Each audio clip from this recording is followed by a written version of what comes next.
If you suffer from allergies, you know what a pain they can be and also how dangerous they can be. If you have a child with allergies, either seasonal or to food, you know it's a lot to manage, especially for a little one, especially if they need an inhaler or have to carry an EpiPen.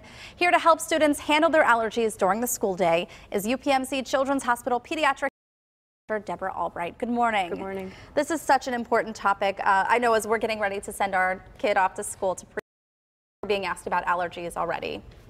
Yep, it's a very exciting time of year for all kids going back to school, but it can also be very stressful for parents who have children with food allergies. About 1 in 15 million Americans have food allergies, 6 million of which are children. That's about 1 in 13 children have some sort of food allergy, and that roughly equates to be about 2 in every classroom. So going back to school this time of year is stressful for those parents, especially if the children are entering first grade, kindergarten, or preschool for the first really time. Young, yeah. There's lots of things that we can do as a community to help support these children and their families. One of which is if your child's going back to school and they have a classmate or a friend who has a food allergy, teach them a couple basic tips. One of them can be not to share their food with their friends. Teach them that a food that they might like to eat could make another child very sick if they eat it. They should wash their hands very well after eating their lunch.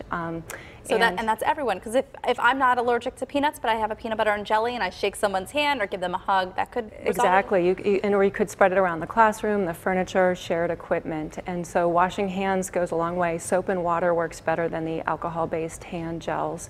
The most common food allergens in children are milk, egg, and peanut, but you can be allergic to virtually any food. Right. At Children's Hospital, we see a lot of tree nut allergy, wheat, soy, seafood like shellfish and finfish, and also sesame is on the rise. I think milk and peanuts, when we're talking about those two, those are things that go hand in hand in school. You think about PB&Js and a glass of milk. Exactly.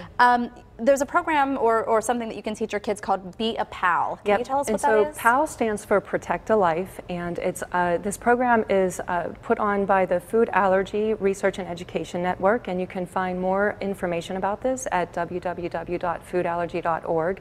But one of the things that topic you might want to discuss with your children is that children with food allergies can be bullied. A study was published a few years ago in the Journal of Pediatrics where 1 out of 3 children with food allergies reported being bullied because of their condition. So It's important to teach your children to not pick on, tease, or bully kids with food allergies or any medical condition for that matter.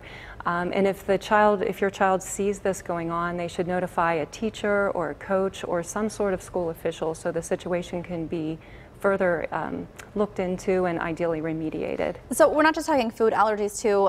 Seasonal allergies can be a big problem. I know when the weather is nicer, they may be outside playing softball or running around the track. Absolutely. So this time of year, going back to school, we're seeing a lot of the weed pollens on the rise. Ragweed is a big player in just about every state in the United States.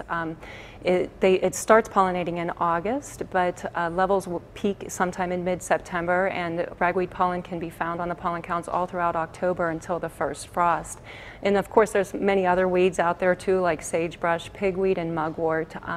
If your children are going to be spending a lot of time outdoors for any reason, you want to encourage them when they come in to wash their face, eyebrow, eyelashes, or ideally take a shower and wash their hairs.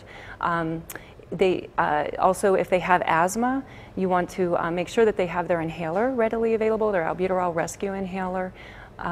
That also is important. The kids may have done very well over the summer without a lot of asthma symptoms, and then it may surprise them in the fall. As soon as they get back, yeah. Other things we see in the fall are molds. One mold in particular, Alternaria mold, is more likely to be found in the air during the dry, windy days that are sunny with low humidity. Which is coming up soon. Yeah, and that's a common trigger for asthma.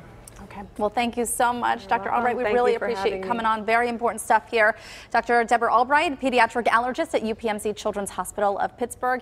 And stay with us because there's more ahead in our series of back-to-school reports this morning. So far, we've covered safety and now allergies. Still to come, we're talking about sleep. How much do students really need to perform their best? And how do you help them get it? And how do you also help kids transition from staying up late and sleeping in over the summer months to getting to bed on time for the school year? We're also talking about nutrition to keep your students going strong all day long. It's all ahead this hour on PTL.